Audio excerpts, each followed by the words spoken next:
The Cartoonerific podcast is sponsored by the Wonderful World of Animation Gallery, home of rare and wonderful fine animation art. Visit their website at wwagallery.com.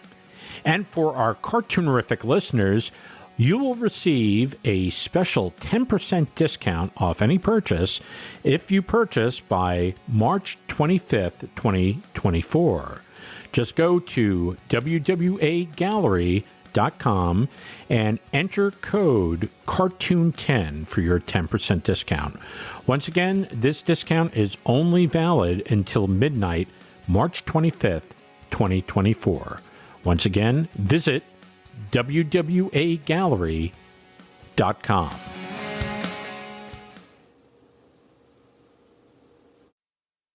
The following is a Cartoonerific Studios presentation. Welcome to Cartoon Fun, it's Cartoonerific. Yeah! It's Cartoonerific.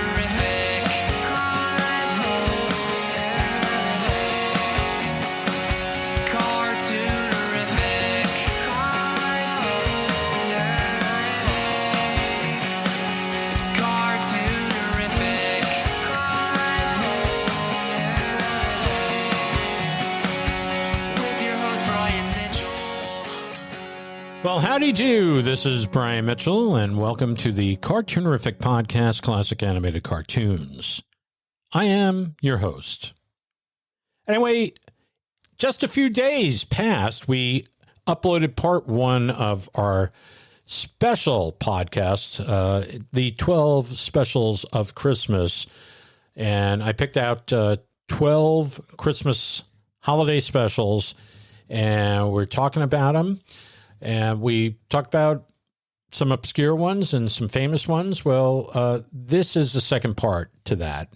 And as we did with the first part, it's a continuation with Marjorie Stewart, who unbelievably has never seen these specials in their entirety. She's seen bits and pieces of things, but as she was growing up, she never watched these specials. And I imagine that there are people around the world that have not seen any of these specials, even in the United States, because the priority wasn't to watch these things. It was not, their life was not, totally television or partially television.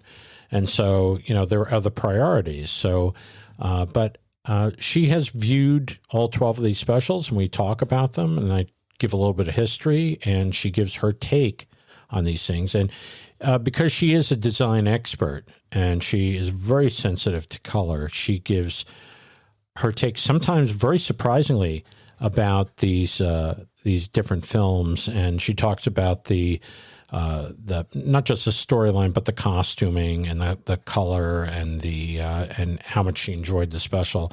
And so it's an interesting take.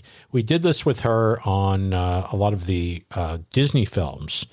And she brought a whole different view to these things. And so she's back here to talk about them. We're going to go right into that in a few minutes. So please stay tuned and don't go away. You're listening to the Cartoonerific podcast, Classic Animated Cartoons, with your host animator, Brian Mitchell. And now it's time for our special Cartoonerific guest. Well, like I promised, here's part two of our, basically our roundup of 12 holiday specials and our take on these things. So please sit back, grab a cup of tea or coffee or ice cream or whatever you feel like having. Hey, who am I to tell you what to have? Anyway, sit back, relax, enjoy. Here it is. Okay, here's one that we're going to talk about, which is Santa Claus is Coming to Town. You did a refresher today because what happened when you first viewed it? I fell asleep, folks. I forgot. Okay. We'll forgive you for that. So Santa, but you got to see, you pretty much saw the whole thing, right? You went back and viewed, right? Cliff Notes. Notes. No. It started to ring. I was in and out, okay? I did enjoy it. Okay. All right.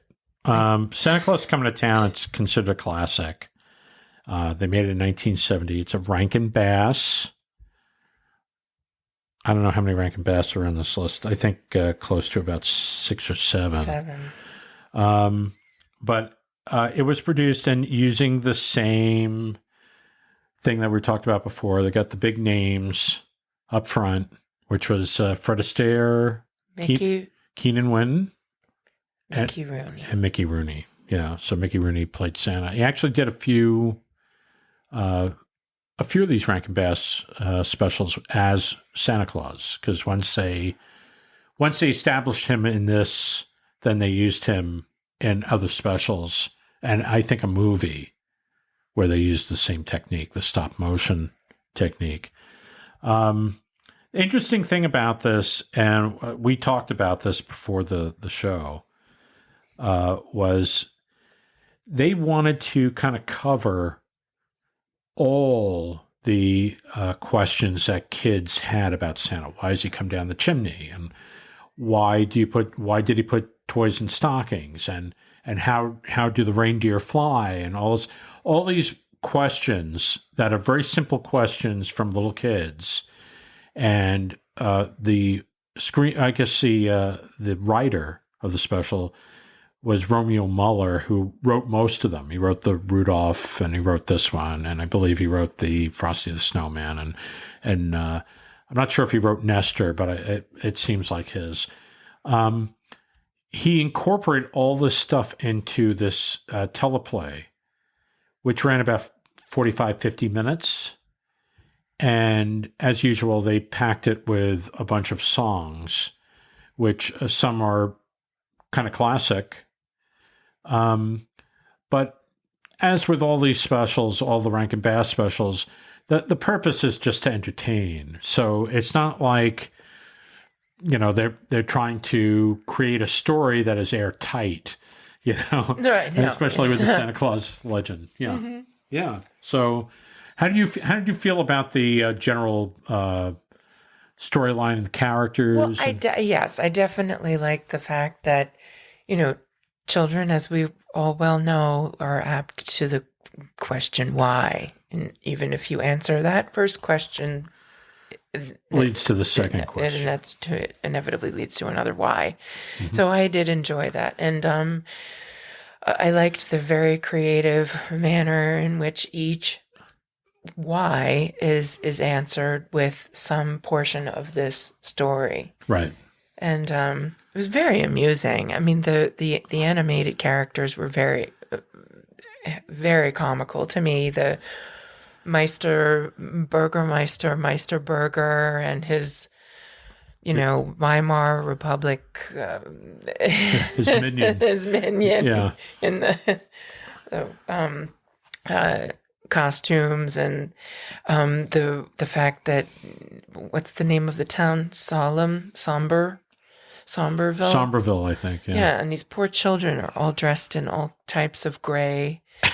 I mean, it looks like it was just bombed out of World War I. Yeah. And mm-hmm. toys are not allowed, and colors not allowed, and it explains how Kris Kringle becomes Santa Claus, and it explains how he got a Mrs. Claus.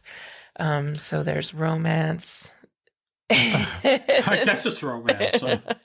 Kind of a weird kind of romance. And there's joy. He seduces her with toys. He seduces her with toys. Yeah. The big evil warlock, who creates Winter. Please. Right, yes. Mr. Warlock creates this impasse between where Kris Kringle lives and where the children live. He is won over by a toy. Mm-hmm.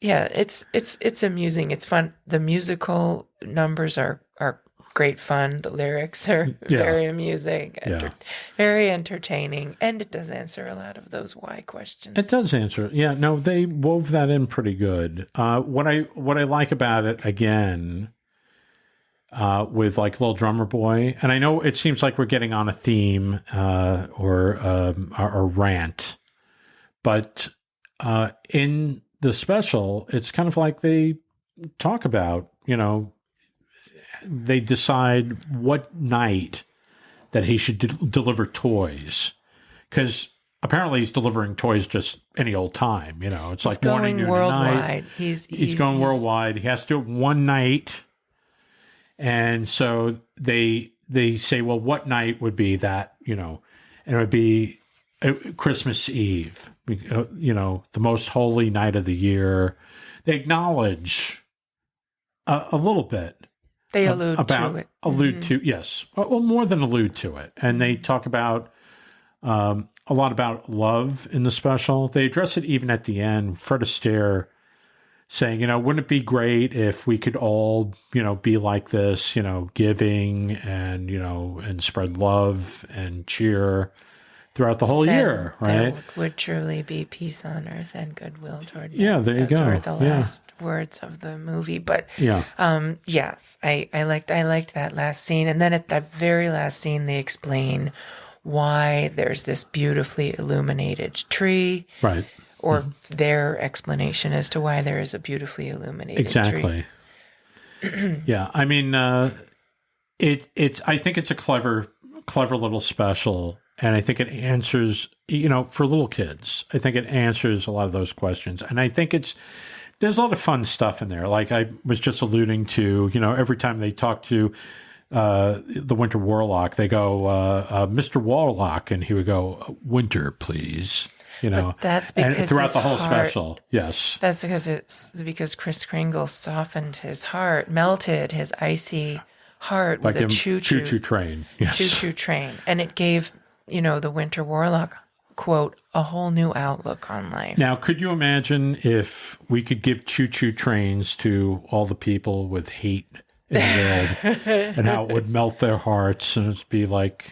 their icy heart and change their whole outlook. Yeah, there you go. So anyway, I'm kind of making a little fun there, but no, I think it's a sweet little special. And once again... there are things in there we were talking about before. We had a little chat about this stuff. And there's one thing about the reindeer. And all the Kringles are locked up in jail. They're, it's basically, stone walls. And you got the bars, the metal bars there. And it's like, well, they got this magic corn that makes reindeer fly. And all of a sudden, the reindeer are flying into the compound, and they're getting all these people out, including Kris Kringle. Busting them out of the clink. And I was like, I didn't know the magic corn dissolved walls. So anyway. Even the Winter Warlock, when he is imprisoned, says, I have no magic to dissolve these walls, but I have enchanted corn that can make reindeer fly. Eureka! It's like, Eureka, we've busted out. Saved. Yeah, so one of the... I never heard of this enchanted corn. Yes. No. But what was funny was when I watched that as a kid, I was like, oh, okay. And I just never, I kind of knew it was kind of weird, but I was like, okay. So they got it. They found a way of getting out. You accepted it. Yeah, accepted it. Yeah, so that's what I'm saying. Some of these things have plot holes the size of... a Mack truck. A Mack truck, yeah. There you go. So anyway... the reason here, can I just explain to you what this is? Yes, you can. You've got your children home. It's cold out. Mm-hmm. They're bouncing off the walls. You're trying to get the house ready for Christmas. You're trying to make bread. You're trying to bake cakes and roast hams and turkeys and ducks and whatever else, and these children, and you just want to grab them and seat them down in front of the screen and just say, watch this. Why? Okay, this is going to explain why. This is where these are the songs that you love. Watch it and get out of my hair and stay out of the kitchen. Yeah, I don't think my parents had to do that with me. I think it was just like, I was waiting right there by the TV. The cookies are not for you. Yeah, well, I might have some cookies while watching it. I don't know. I'm a Scrooge. Okay. We didn't talk about the third Christmas Carol, and I think we should get that out of the way. Mr. Magoo's Christmas Carol. Oh, this one I can do. Now- This one I can do. Now, that special was close to about 50 minutes long. And once again, they had Jules Stein, who did the music for it, which, did a lot of different things. But you could tell that they spent a lot of money on the soundtrack. And it was Jim Backus as Mr. Magoo. And he had been doing that voice for at least, 12 years before he did this special. And it was directed by a gentleman named Abe Levito, who was, I guess, an assistant director to Chuck Jones. So Abe knew what he was doing when he made this special. And I think they had a pretty decent budget. But this, believe it or not, they did this special, and Walt Disney actually called over to the studio to let them know that he thought it was a very well done special for TV. Was this, you said this is the very first animated Christmas special? This is the very first animated Christmas special. And so it was based off of Mr. Magoo was a very popular character. So they did the special, and it we actually had somebody on the show. Mr. Singer came on, and he was talking because he worked on it, and he was doing some of the layouts for the show. But I happen to like this special a lot, and this is another one that doesn't get too much love. It's not Really? Yeah, it's not shown on network. I had a hard time finding. I mean, I have a copy, which you watched on Blu-ray, and so. Yeah, it ran for a number of years, and then it kind of and I remember being a favorite special. There were funny things in it, a lot of humor in it. Yeah. And the songs are really, really good. But the art direction is excellent. And, if Mr. Singer is watching this, or listening to this, I'm sorry. If he's listening to our show, you were just floored by some of the artwork. I loved it, Mr. Singer. I absolutely no.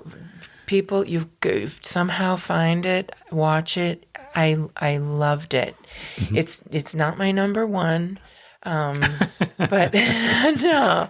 But I just thought it was one. First of all, take it from a young, extremely nearsighted, green-eyed girl growing up, practically blind. I have the worst eyesight. People used to call me Miss Magoo, okay? I loved Mr. Magoo. I understood him. I don't think he's We are birds of a feather. He's not, it's weird the way this special is done, because it's done, I guess they didn't want to confuse anybody. So like with Mickey's Christmas Carol, which... they just kind of open it, and Mickey is Bob Cratchit. Right. Suddenly playing that character. Yeah, but Scrooge is the only one that's still Scrooge. But all the other, like Goofy is Marley, right? And every single character in there is somebody else, with maybe the exception of Jiminy Cricket, But even, I'm just thinking about that. But they just presented it that way, and people just, okay. Right. It's like starring Mickey Mouse as the Disney characters playing those roles. Yes. Right. No, but this was very clever. I loved how they did it, because you're wondering, a child watching this, well, why is Mr. Magoo? Why is he cranky? Why is he this, this miser? Why is he, and so they opened it up as if it's a Broadway show.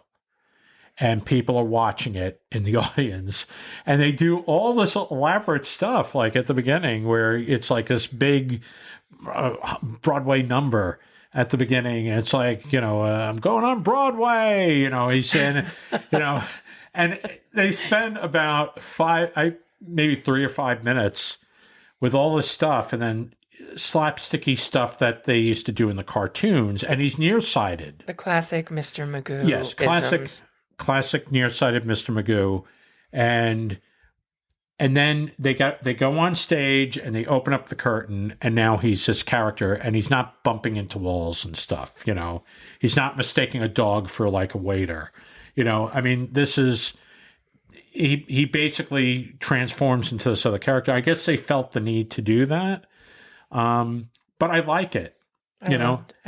And they end it the same way. It's like, okay, they're done with the show, and now they got some slapsticky stuff. But meanwhile, throughout the special, they're playing it pretty serious. And what was funny was when I was growing up, and I went to, maybe when I was in 7th or 8th grade, I had a teacher. His name was Mr. Vinci. He was an English teacher. And we didn't have video back then, but he was just talking about A Christmas Carol. He was talking about the Dickens book. And he said, the best version of A Christmas Carol that I've ever seen is, take a guess. And, at the time I had seen something with Albert Finney in Scrooge. Yes. Which you saw. Yes. And I really liked that. And I thought, well, it has to be this movie because, this just came out. Straight. Yeah. Yeah. And so everybody kind of thought about it. I'm sure there's kids in there that never knew about A Christmas Carol, I'm sure. But I said, Scrooge, and he said, no. And maybe there was one or two other people that answered. And then he said, the best version that is true to the book is Mr. Magoo's Christmas Carol. And so it made me feel pretty good because, I did like cartoons back then. I was an aspiring artist. Animator. Yeah. I really loved it. I loved the colors. Yes. The art direction. I really thought that was just especially the outdoor scenes. Mm-hmm. There's a section called Winter is Warm, which is the song, which is a beautiful song. Mm-hmm. And it's kind of the theme that goes through the special. But I think you're talking about the outdoor scene where they're kind of panning the countryside. Mm-hmm. Yeah. Yes. Yeah, there's a lot of good stuff in there. Yes. Yeah. And I think that Mr. Magoo played Ebenezer. His performance as Ebenezer Scrooge went swimmingly. You think it was a Academy Award-winning material? I do. Yeah. Okay. I do. Okay, I'll give the old geezer I'm so glad that you told me to watch it. Yeah. Yeah. No, it's an interesting special, and as you've noticed, as we've been talking, a lot of these things are pretty obscure now.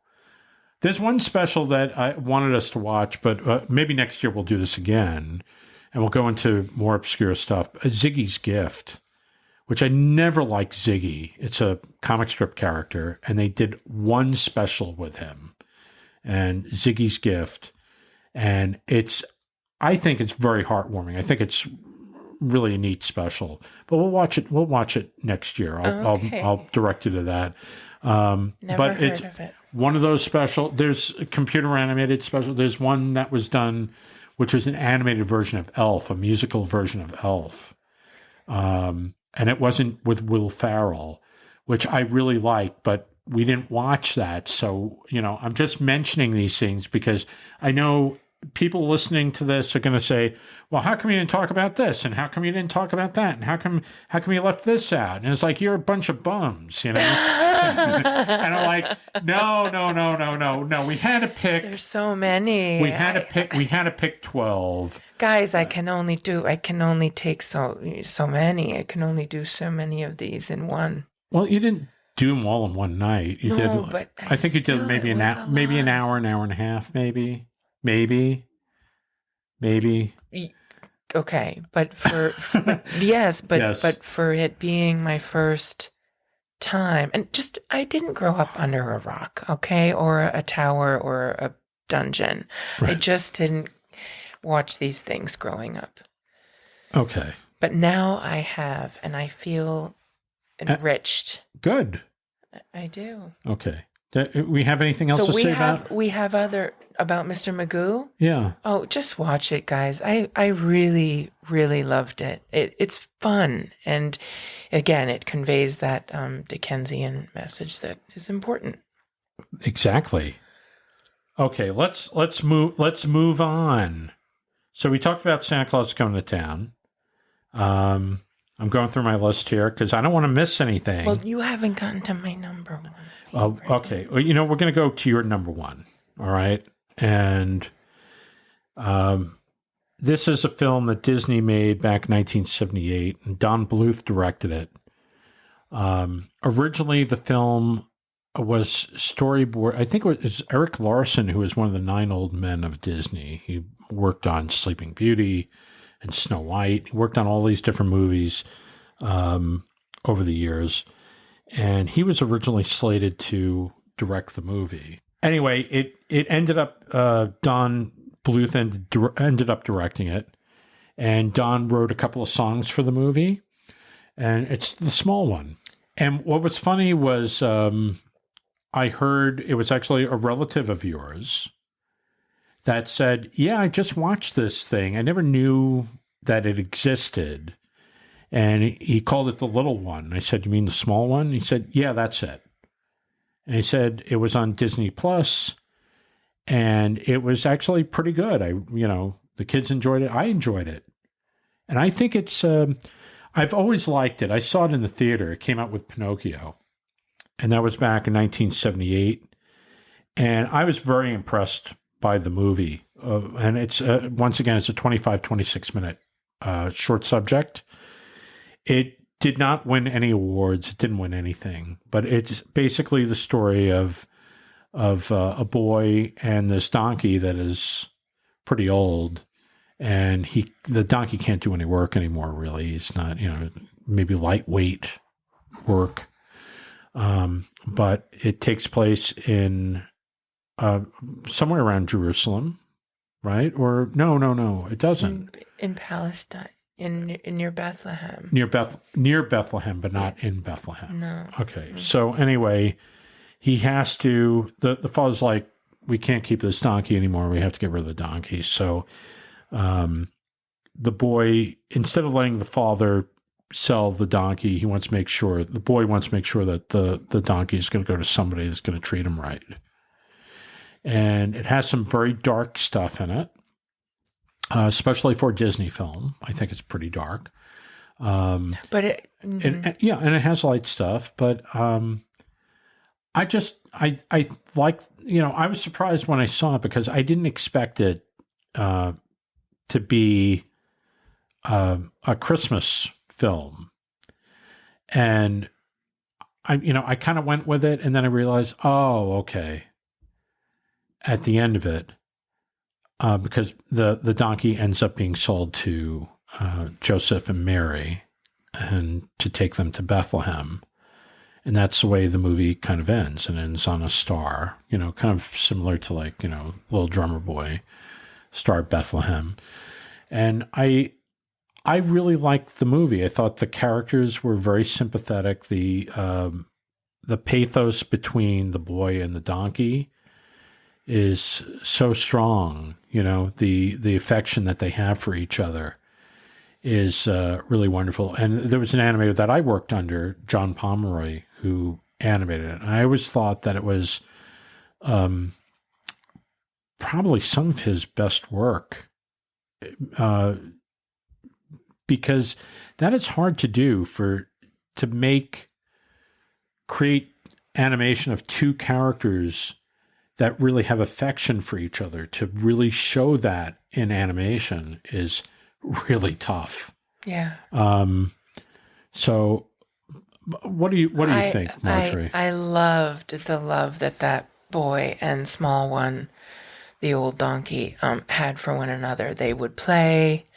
The scenes between the two of them, their affection and love for one another you could see it was palpable in the animation. It was very deep, and yet it was also very fun. I mean, it brought back the playfulness that you would see in Jungle Book a little bit. Yeah. And then yes, it does enter into some more scary moments, but that incident when he does take small one into town because he promises his father that he'll sell the donkey, but to someone in whom he would have trust, and they come across a kind of scary character. That was very evocative to me of the hunter from Snow White, the huntsman. Yeah. That face. Yeah. You know. And then it kind of reaches its full arc when he passes along Small One into the hands of these kind weathered hands and this very loving weathered face, animated so beautifully, of Joseph, and the boy realizes that he's found the perfect loving family and to take care of the donkey, and vice versa for the donkey to carry Mary. This everybody, this was my number one. I had no idea it existed. If you have Disney Plus, by all means, just check it out. It's a treat. It's not very long, and it's a real treat. It's about 26 minutes, I think. It's I think it's a classic. I think it's, I said before, I think it's the best thing Don Bluth ever did. And believe me, I've worked on a few things, and, I know people are going to be screaming at me because they're going to say, well, Secret NIM, and, or American Tail, or All Dogs Go to Heaven, or whatever. They're all good films. It's just that there's something about a Small One which emotionally affects me. I just feel like it. And there's definitely some fun animation there. There is one thing that I do want to mention about it, and I told you about this before the podcast, but Bluth wrote 3 songs for it. He wrote the title song, and I think it was 3, but the 2, definitely this one he wrote, which is Clink Clink Clank Clank, Get the Money to the Bank, and Telling Little Stories You Could Trust. The story is basically he wrote the song because Disney at the time was kind of cutting back on their budgets for animation. Right. And they knew that it would go out, it would still make money, but they were starting to really pull in the reins on the money to produce the stuff. And so these people like Don and some of the people that worked with him who were there, they were all simpatico. They spent a lot of time working overtime on the show because they had to bring it in under a budget, but they wanted certain things to be in it, and they wanted certain effects to be in it, and they wanted it to be as good as it could be. So they spent a lot of time on the show to bring it in on budget, but they put in a lot more time than they probably should have. And so that to me is impressive, but they had a very good story to work with. And the one thing I will give Don Bluth plenty of credit for, he's an excellent director, but like Chuck Jones, and we're going to talk about a special that Chuck did in a minute, they're only as good as the material, but if they got the right material, they can make it shine. And that's why Chuck Jones, if he had a good story people behind him, he could really make that stuff sing. And it's the same thing with Don. If he had good story material, he could really make it work. And so with Small One, yeah, I could see in certain spots, sorry to interrupt, but there were certain things where they really focused on the heavy animation. And then there were other things where they were like, okay, we can pull back on that, right, in order to really invest in the moments that were so much more impactful to the conveyance of the story. And part of that is too casting, because like you have actors that are good at comedy, and you get actors that are good at really drama. You got actors that are just always play the heavy, right? They always play that, the villain, and that's their part. Or you get there used to be this actor, Charles Lane, that always played like the schoolmaster, or he played the tax collector, and normally in TV and in movies. I mean, he played it his whole life. Right, Agnes Moorehead. Yes, exactly. So those people would just be That's what you're doing. You know, you're not going to be the hero here. You're going to be the excuse my expression, the scumbag. so anyway, but animators are cast the same way because you got people that are they're good at goofy, funny animation, making people laugh. They know how to pull it off. They could take something that's just mundane or maybe a little bit humorous, and then they could just take it and just give it something else to really put it across and make it entertaining, right? So, and I was talking about John Pomeroy before, and I have a lot of respect for the guy because he just ended up doing these wonderful, wonderful pieces of animation in all these films. But in Small One, there's something about that donkey and the boy that, you know, it's like a boy and his dog, but it's a donkey. Oh, I love it. And so they just incredible, incredible stuff in that. And he used to get these high dose, heavy personality scenes. Yes. That would be his thing. He would be getting those scenes because they needed that payoff. So anyway. The expression of the Small One's eyes and his eye contact with the gaze between him and the boy throughout the whole thing. It's beautiful stuff. Wonderful. It's beautiful stuff. Yeah. Okay, we're getting down to the nitty gritty. All right. Okay, so the last two nitty gritty or cream of the crop. Yeah. There you go. So the last two ones, we're going to talk about How the Grinch Stole Christmas, directed by Chuck Jones, who's the guy behind the Roadrunner. Did a lot of Bugs Bunny, Daffy Duck shorts, a lot of classic stuff, and he ended up pitching How the Grinch Stole Christmas, which is really funny because once again, this is a thing that talks about commercialism, and because in the show, the Grinch basically steals all their stuff, you know, all the decorations and the bows. He's the Scrooge. He's Scrooge. He's Ebenezer Scrooge. But he steals everything, and it doesn't stop Christmas from coming. He thinks it's going to stop Christmas from coming, and Christmas comes anyway. Nope. Yeah. So I think everybody's seen one type of Grinch special, or there's a couple of movies that were done. One I'm not particularly fond of because I just think, you know, it was basically a 4-minute story that they expanded to 25 minutes and did it brilliantly. Chuck did brilliantly. But then, you know, there was one movie that they made where they took that and they blew it out to 2 hours. Oh, good.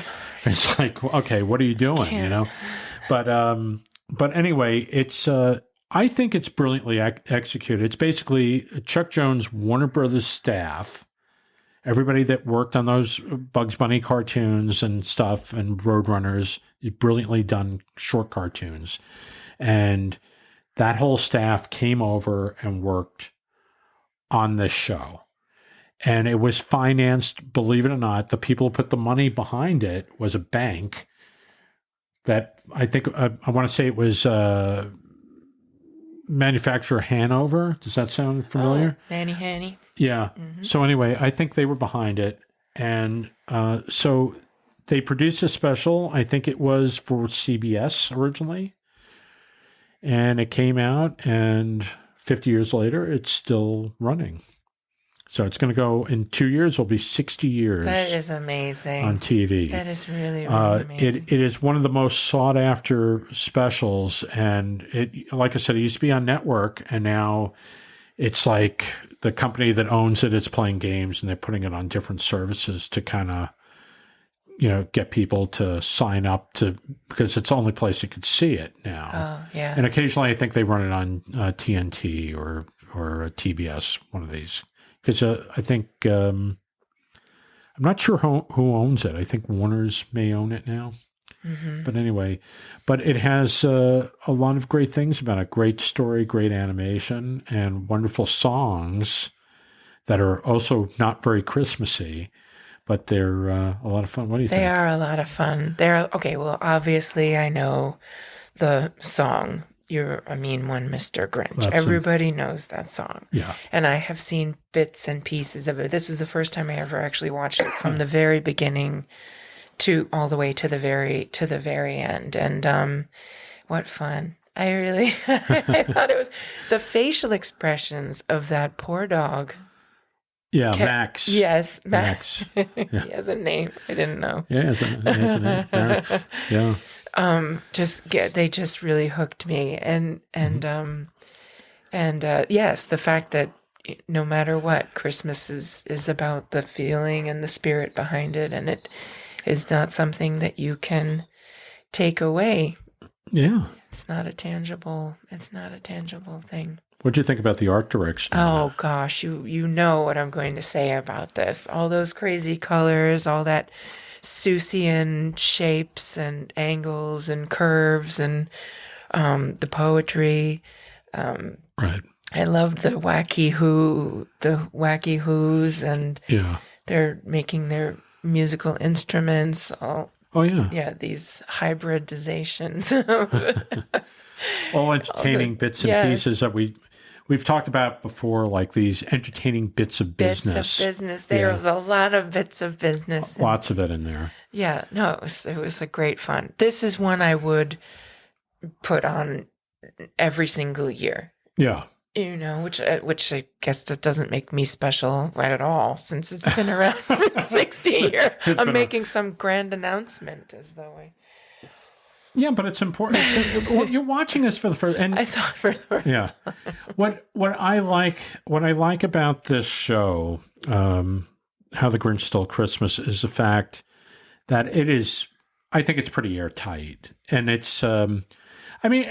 It's crazy. It's a sled that is dragged up by a dog, and the sled is full of all the stuff from the town. It's basically the whole town is mounted on this sled, and it's dragged up these incredible slopes, these hills going all the way up to the Grinch's home. His mountaintop lair. That's right. And it is fanciful, and it's not at all believable, although Chuck makes it believable. There's a lot of fantasy in it, but it's a lot of fun, and it's not supposed to be taken very serious, but it delivers a real powerful message. I shed a tear at the end. I'm not going to lie. Sure. Sorry. Well, I think any good show should, any good film needs to have funny, it needs to have drama. And I think, and it has all that. There's tension in it. Mm-hmm. Because once he realizes at the end, he realizes, hey, Christmas is not from a store. It's like, not so and then bad his heart basically it becomes big, and he's full of love for the holiday. And now it's like the sled is kind of rolling back, and now he has to kind of save it for them. So he destroyed it. Now he has to redeem himself. And that's, a lot of tension. There's a lot of good stuff in it. Mm-hmm. A lot of good stuff. A lot of really nice character animation in it. Once again, done on a budget, but done really, really well. And definitely one of the high points of any animated piece for television. So there you go. And the high point of the Christmas season. It is, when everybody sits around and enjoys it, I imagine. Yeah. But the one thing interesting is, they don't talk about Christ. They don't talk about, and it's all about. It's not about that, but it is about love. It's about love, kindness, love, giving, yeah. So there's good stuff in it. Okay, we're going down to the last one on our list. This is apparently everybody's number one. And I love this. I love this special because I think it has a lot of whimsy to it, and it's a lot of great songs. And I watched it when it first came on in 1964. I remember watching it with the original commercials. And I've always loved it. I was maybe 3 when I saw it. and it was Rudolph the Red-Nosed Reindeer, which has played every year. This year it will be on 60 years. Yes. Yes. This coming year. I watched it. You watched it. The whole world has watched it. What do you think of it? Well, again, it is not my number one. It's everybody else's number one. But there seems to be this prerequisite for Christmas specials that it has to be this underdog, this underdog story. And who is the biggest underdog of all? Underdog? Or underdeer? Oh. Rudolph, yeah. Yeah. They wouldn't let him play in any reindeer games. Yeah. They laughed and called him names.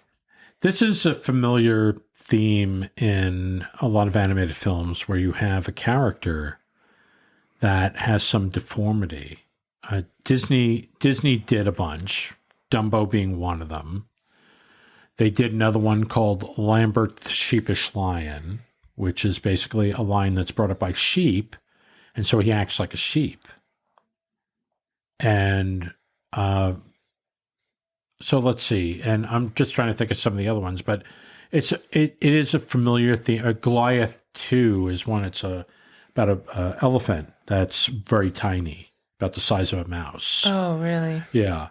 So, but he basically saves the day because he battles a mouse that's scaring the herd.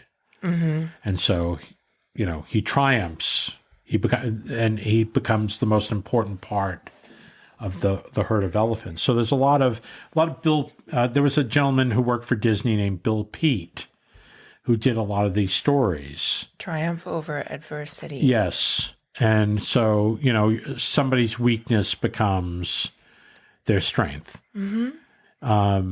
And normally, and with Rudolph, I love the show.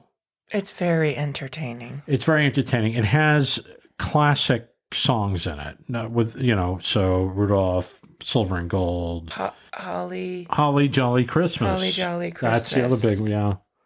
So and we're a couple of misfits. Yeah. So it's Rudolph the Red-Nosed Reindeer, which is that's a given. Right. Silver and Gold, Holly Jolly Christmas, and then there's other songs that have kind of been sprinkled on the Christmas soundtrack landscape. But the fact that the show had three well-known major songs, musical hits, yes. Yeah, so that I love the art direction on it. It's very it almost looks like to me when they designed it, it's almost like these things look like real toys. Right. So like how large were these puppets? Like Clarice, what a name. Clarice. Maybe I don't think there were anything more than maybe maybe about 4 inches high, 6 inches wide, maybe. That's amazing. Yeah, but other ones, the ones that are supposed to be, like the abominable snowman. It's probably a lot larger. Probably that's another thing. I knew that there was this abominable snowman. You see a lot of people have an inflatable, Christmas decor on their front lawn of these characters. Yeah.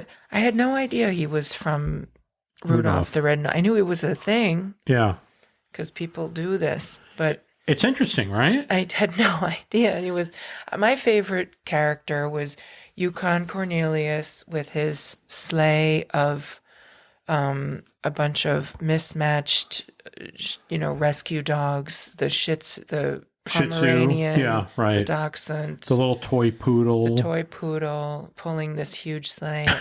He was my number one favorite character. It's interesting, and I loved the animation. I was amazed at how the snowman, the Burlives snowman, moves through the snow. How he would move through the snow, and the snow would pile up and fall down, and just really, really neat stuff for someone who doesn't know how any of that stuff was done. That's all right, but that's I think to me that's part of the magic of the special. Is it's a lot of it's very simple. It's like they show the castle, and it's kind of the stylized castle, the Santa's workshop, right? It's stylized. It's not anything elaborate. It's just, but it's stylized in a way, same thing with the Island Misfit Toys. There's a castle up there and it's stylized. This is another thing that's new to me, Brian. Yeah. I learned in watching all of these specials that apparently Santa lives in a castle. Yeah.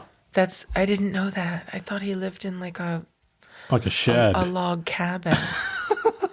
A chalet. Yeah. I was thinking more Tyrolean. I don't know. He was actually living in an outhouse on. No, but apparently it's a castle. Yeah, no, it's a castle. No, it's well, I think it depends on what you look at because this is popular belief. I think it's like I've seen live action things where they have Santa Claus basically in a shed. It's like a shed, and there's like a thing that kind of extends out, and that's like the workshop, maybe in the back.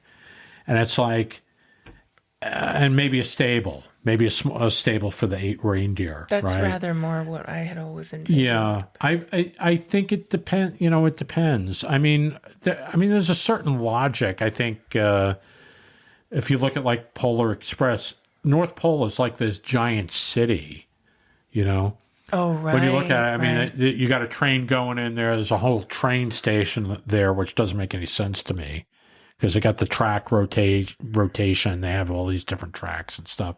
I'm like, they're using the train. They're really using the train. Well, I guess, they got to feed themselves. So I guess they have to have like food brought in. That is true. And timber because they need wood to build all these toys. Yeah. And the thing that's always bothered me, and we're not really talking about Polar Express, but I'm just going to say this. The thing that bothered me about the movie was the fact that North Pole was so industrial and not at all magical to me. Mm-hmm. And I was like, this is somebody that really overthought this. Mm-hmm. Most of it's magical until they get there. And it's like, this is the North Pole? Yeah, it's interesting. So, yeah, I've always been turned off by that. But the other point of it, too, is like Santa's workshop should be pretty decent size. I mean, it should be. It should be. I mean, at least, I don't think it's some guy in a shed, hammering a piece of wood. It's just like, I just don't feel it. It should be kind of a mix where, it should be a little bit bigger or whatever. But hey. We're talking about Rudolph the Red-Nosed Reindeer here, so I never really gave it much thought until I started watching these specials, and I started to see apparently Santa lives in a palatial, Gothic castle, right? Complete with lagoon, the moat. Yes, the moat. Yeah, right from the hordes that will come. But then I'm like, oh my gosh, that's not really how I envisioned but I don't really think I ever really envisioned. I don't know what I thought, but this seems to be the popular conception. Yeah. Castle, it is. Yeah. I kind of liked it in Santa Claus Coming to Town where they actually have to go through, like, I don't want to say it's not a ravine. It's basically, it's kind of walls of ice. And then there's kind of like a way to get into where Santa's workshop is, this big workshop, right? Mm-hmm. And so it's kind of like how I would envision it. Like, it's not visible from the outside world. It's kind of like in its own magical. It's like, it's kind of hidden. Yeah. And so I kind of like that. But anyway, in the Rudolph thing, it's just kind of there. Uh-huh. There's nothing hiding it. It's just and like he is also a very slender. Yes, Santa. But he fattens up at the end. Oh, that's right. Somehow she Mrs. Claus fattens him up between finding Rudolph to save the day and when they actually take off. So so she fattens him up really good. So he can fill out the suit. She stuffs him. So, but Christmas will do that for you. I guess so, but not in like an hour. Yeah. I could put it away, but I'll tell you, I'm not gonna get that stuff away. I liked Rudolph. I'm happy that I finally was forced not against my will, but I'm happy that the it was your assignment. It was the assignment. It was my missive, and I watched it, and I didn't doze off. No, you enjoyed it, and I enjoyed it. You enjoyed it, and I liked the animation. There's funny stuff in it. A lot of funny stuff. Yukon Cornelius. Yukon Cornelius. He's my guy. Yeah. Mm-hmm. Yeah. All these funny little quirky things about a lot of these were just very delightful. Right. Very, very delightful. And then you have the dentist and it.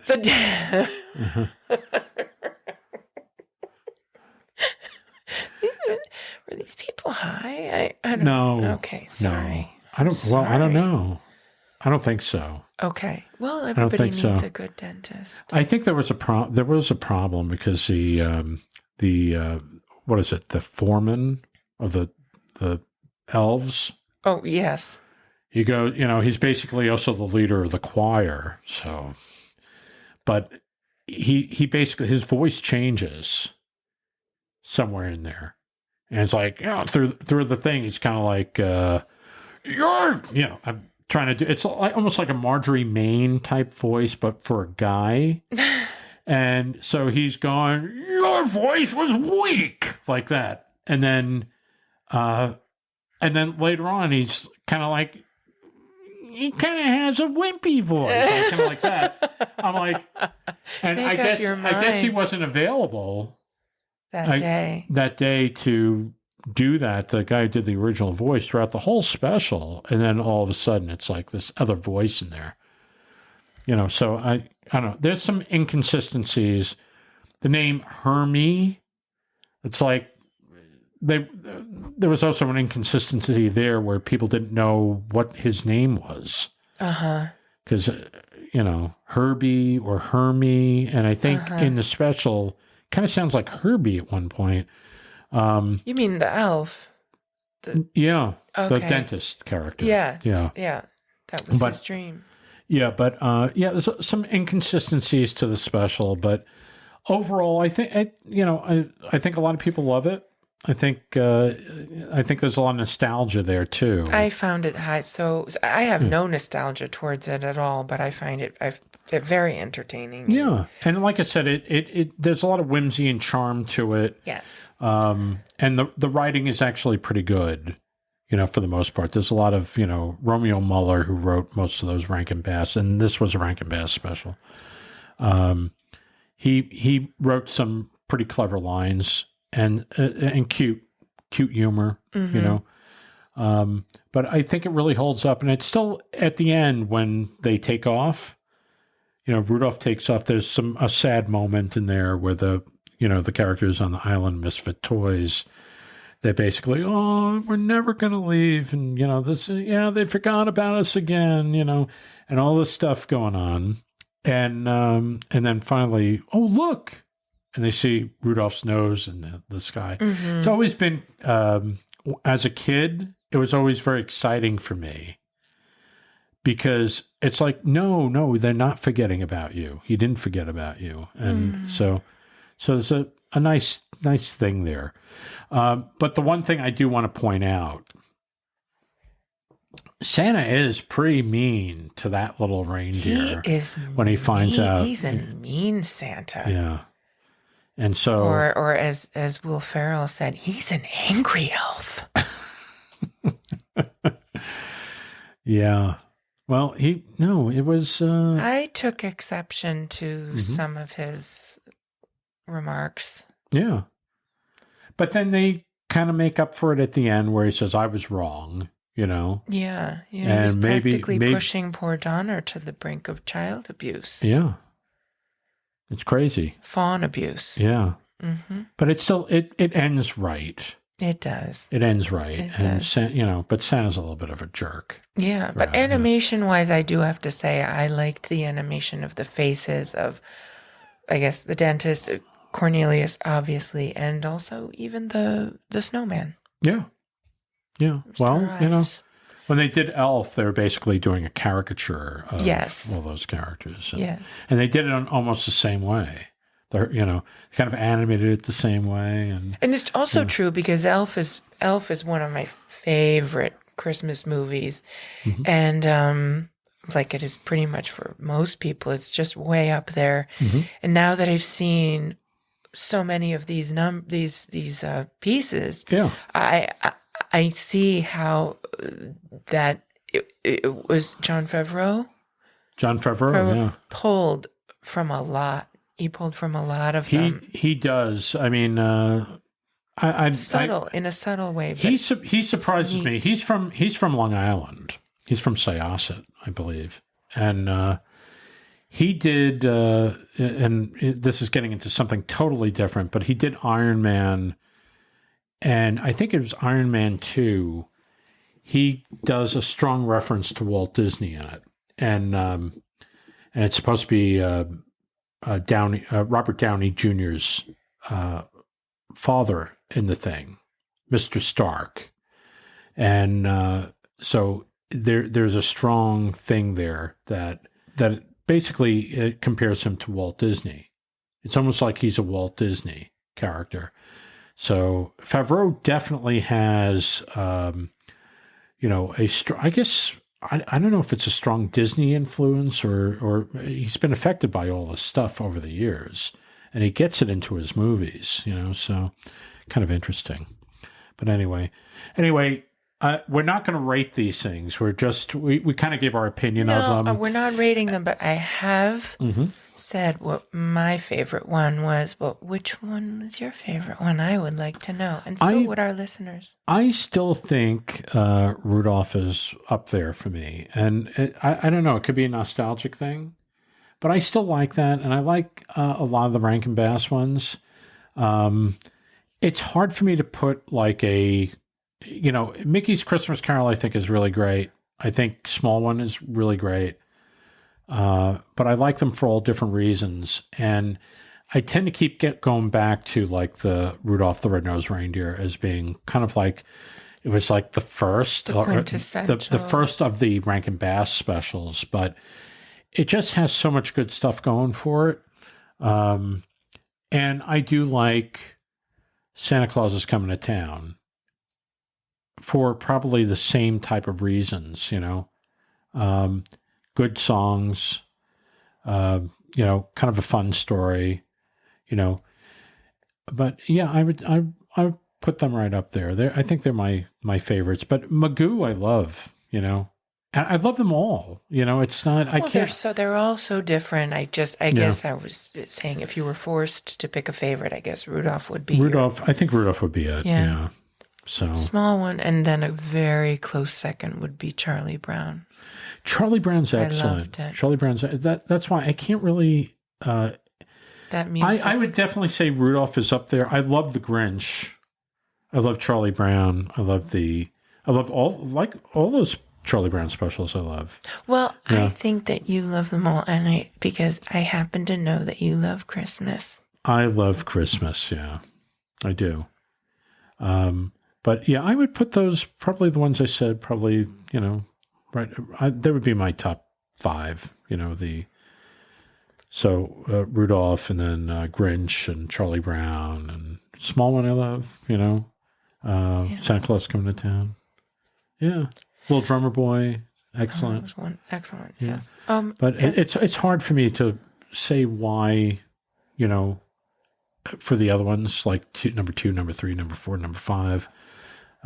But yeah, Rudolph, I think, still holds a special place in my heart. It takes me back.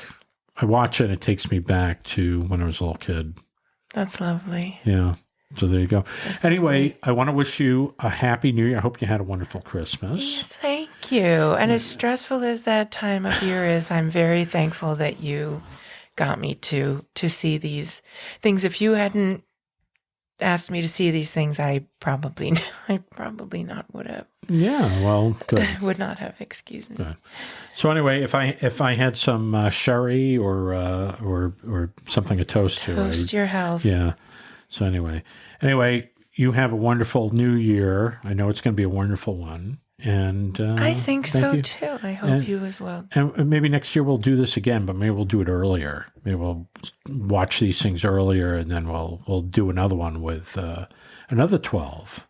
Okay. Or maybe another 10. Maybe another 10. Maybe we'll do 10. All right. Okay. Thank you, Marjorie. Thank you for coming on. Thank you, Brian. Thank you so too. much.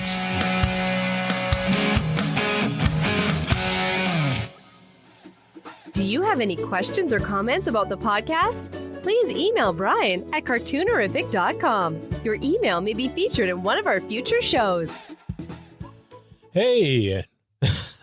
Well, I hope you enjoyed that. I hope you got something out of it. And look, I love all these holiday specials. I grew up on them. For me, it's a nostalgic thing, but it's also, I really like the specials. And, like I said, when I was talking with Marjorie about this, I really love the Grinch and Charlie Brown Christmas and Mickey's Christmas Carol and Small One and all these different things. Of course, Rudolph, I think, is my favorite. But anyway, I know everybody out there has their favorite. And, it's not, if you like that, great.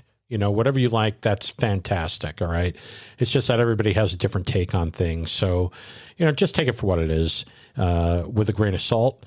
And if you haven't seen some of the obscure ones, please try to do so. A lot of them are available online. And so I can't direct you to where you can watch some of this stuff, but a lot of them are available on DVD or Blu-ray. Some of them are not. So you have to kind of seek them out and find them. But I can assure you a lot of them are readily available. So please check them out. I really enjoyed doing this particular episode, or these last two episodes of the Cartoonerific podcast, talking about holiday specials.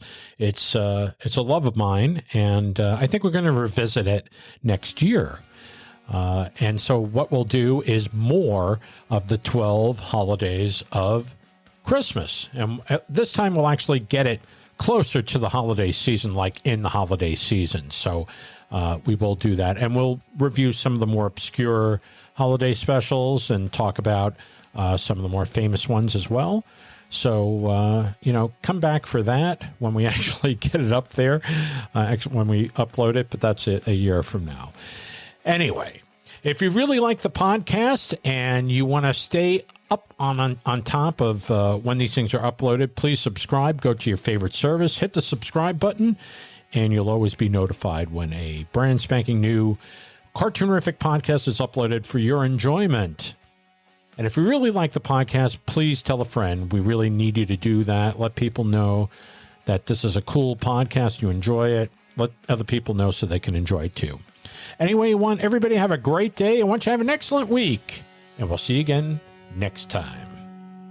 This has been a Cartoonerific Studios presentation.